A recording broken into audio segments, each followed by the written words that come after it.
pubblicato I principi scientifici della dieta perfetta, seconda opera sul tema di Salvatore Bagliamonte, scritta in collaborazione con la giornalista Rai Alma Grandin. Ascoltiamo lo stesso Salvatore Bagliamonte. Salvatore Bagliamonte pubblica una seconda opera avente a tema I principi della dieta. Sì, in questo libro, I principi scientifici della dieta perfetta, è un approfondimento del primo libro, La dieta perfetta.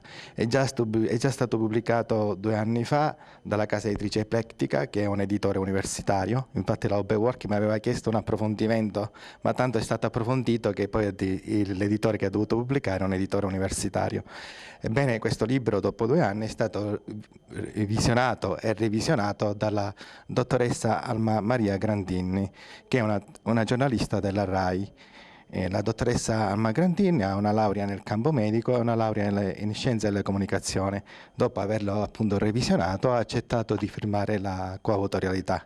Quindi ho avuto l'onore di avere come coautrice proprio questa signora, che è una giornalista della RAI, anzi capo servizio del TG1 Online. E sabato 30 gennaio lo presenterò assieme al sindaco di Favara, Rosario Manganella, al liceo scientifico Martin Luther King.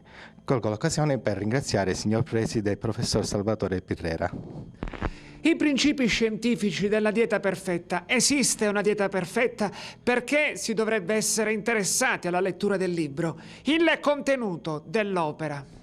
Sì, questo libro si divide in 2 parti. La prima parte è destinata per le persone che vogliono veramente dare un approfondimento forte ai principi scientifici che regolano la dietetica.